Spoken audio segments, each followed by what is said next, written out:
Bonjour à tous, aujourd'hui une petite vidéo pour vous expliquer le phénomène de passager clandestin. Donc dans cette vidéo, je vais vous expliquer déjà comment est-ce qu'on définit un passager clandestin en économie. Je vais vous expliquer aussi les conséquences de ce phénomène sur notamment l'intervention de l'État. On va voir qu'il y a beaucoup de répercussions de ce phénomène sur le rôle que l'État a joué, notamment dans la production des biens publics. Et puis je terminerai dans une dernière partie par une petite note d'humour en vous expliquant les différents cas de passagers clandestins au quotidien. Alors, premièrement, qu'est-ce que le phénomène de passager clandestin en économie? Comment est-ce qu'on le définit? Alors, plutôt que de me lancer tout de suite dans une définition théorique, je vais partir d'un exemple concret et vous allez comme ça mieux comprendre le phénomène de passager clandestin. Bon, je pense que vous êtes tous, au moins une fois dans votre vie, allés voir un spectacle, au sens large du terme. Vous êtes tous allés voir au moins une fois un concert, un spectacle au cirque, ou si on prend le spectacle de manière générale, un film au cinéma. Vous avez certainement remarqué que dans l'immense majorité des cas, vous avez dû payer pour assister à ce spectacle. Mais il y a une exception, un spectacle que vous voyez à peu près chaque année, aux alentours du 14 juillet, que vous n'avez jamais payé, c'est le feu d'artifice. Alors, le feu d'artifice, effectivement, on ne le paye jamais, et je vais vous expliquer pourquoi en raisonnant par l'absurde. Partons de la situation inverse. Imaginons que les artificiers, ils souhaitent faire payer le feu d'artifice aux passants qui le regardent. Donc ils vont mettre en place un système de billetterie, comme c'est le cas dans les autres spectacles, et donc ils vont demander aux personnes qui se trouvent près de l'endroit où le feu d'artifice est tiré, eh bien, de payer leur place. Qu'est-ce qui va se passer si vous mettez en place un tel système de billetterie?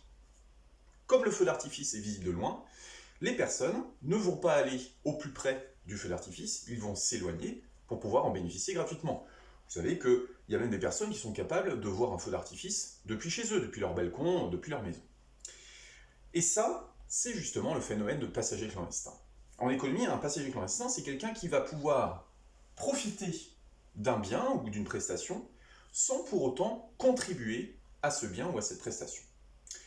Donc ça veut dire que la personne va pouvoir bénéficier de ce bien sans pour autant faire de contrepartie financière, donc sans payer, mais aussi on peut prendre la définition et dire que ça peut être sans contrepartie intellectuelle par exemple, sans fournir d'efforts de travail pour justement profiter de ce bien quand même. Donc voilà comment est-ce qu'on définit le passager clandestin en économie. C'est une sorte de profiteur qui va donc bénéficier de ce bien sans pour autant y avoir contribué. Alors, le problème du passager clandestin, c'est que ça pose des problèmes vis-à-vis des biens publics et de l'intervention de l'État de manière plus générale. Il faut savoir qu'il y a un certain nombre de biens que vous croisez quotidiennement dans la rue qui sont ce qu'on appelle des biens publics.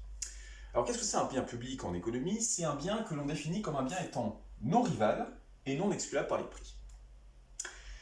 La non-rivalité, c'est le fait que c'est un type de bien pour lequel vous pouvez l'utiliser sans pour autant empêcher une autre personne de l'utiliser également dans les mêmes dispositions.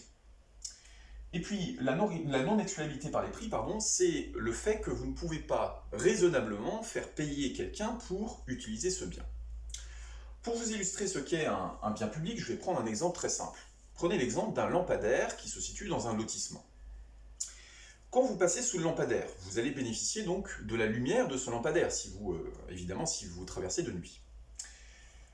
C'est un bien non rival puisque ce n'est pas parce que vous allez vous bénéficier de la lumière que vous allez empêcher un autre passant de bénéficier aussi de sa lumière.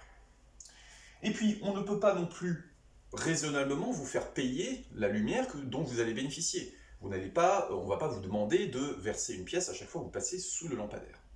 Donc vous voyez que c'est un bien public, c'est-à-dire que c'est un bien non rival et non excluable par les prix. Alors vous allez me dire, quel est le rapport avec le passager clandestin? Eh bien, le rapport, c'est la production de ces biens publics.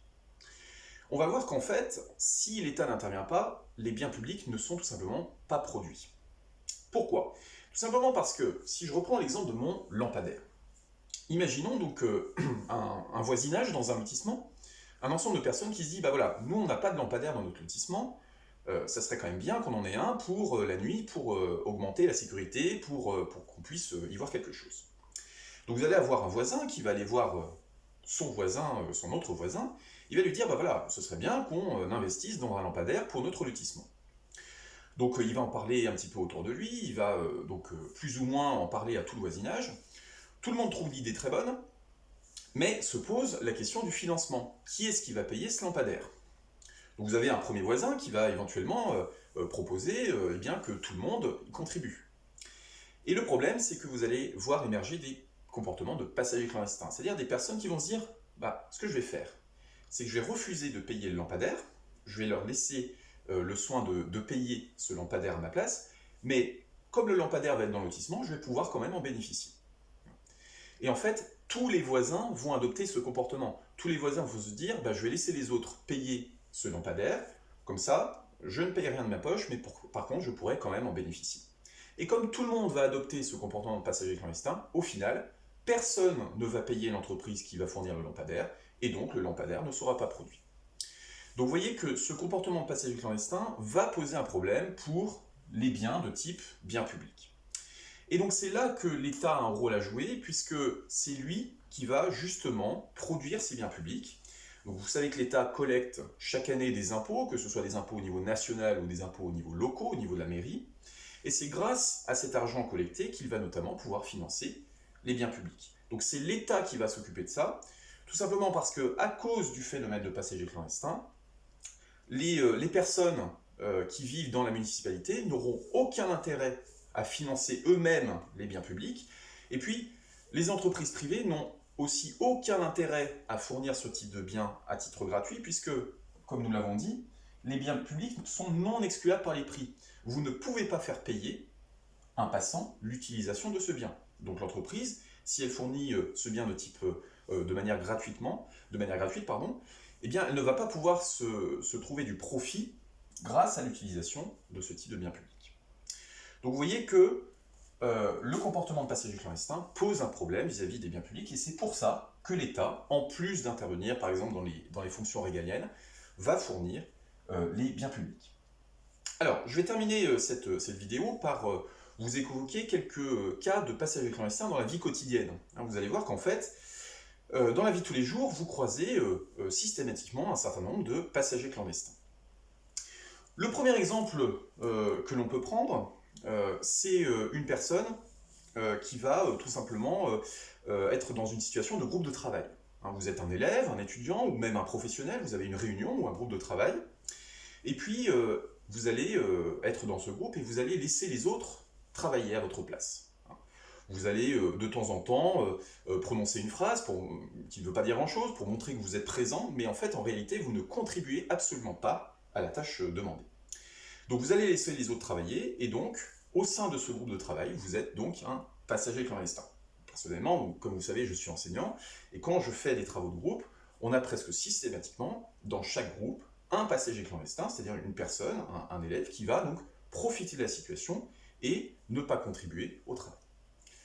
Deuxième exemple que l'on peut citer, alors c'est un exemple sur lequel on travaillait pas mal d'économistes, donc notamment Éric Malin, qui est professeur d'université à Rennes, qui a travaillé donc, par rapport au phénomène de passage clandestin dans le numérique. Vous avez plus ou moins tous, au moins dans votre vie, visité une fois le site Wikipédia. Eh bien, vous et moi, je me mets dedans parce que je suis concerné, nous sommes presque tous, à 99%, des passagers clandestins de Wikipédia. Tout simplement parce que nous consultons les articles de Wikipédia sans pour autant avoir contribué, que ce soit financièrement ou intellectuellement, à ce site. L'immense majorité d'entre nous, nous n'avons jamais donné un seul centime pour le fonctionnement de Wikipédia, vous savez que c'est possible, et nous n'avons pas non plus fourni d'articles pour augmenter donc les connaissances de Wikipédia. Troisième exemple que l'on peut citer, une personne qui va se rendre chez le libraire ou qui va se rendre dans un bureau de tabac et qui va lire le journal ou alors lire un livre sur place et qui va donc le lire de A à Z et qui va repartir du magasin sans payer. Ça, c'est aussi un autre comportement de passager clandestin. Je termine par un dernier exemple un peu plus moderne. Un propriétaire de voitures électriques qui va aller recharger son véhicule sur une borne gratuite fournie par un centre commercial dans lequel il ne fait pas ses courses.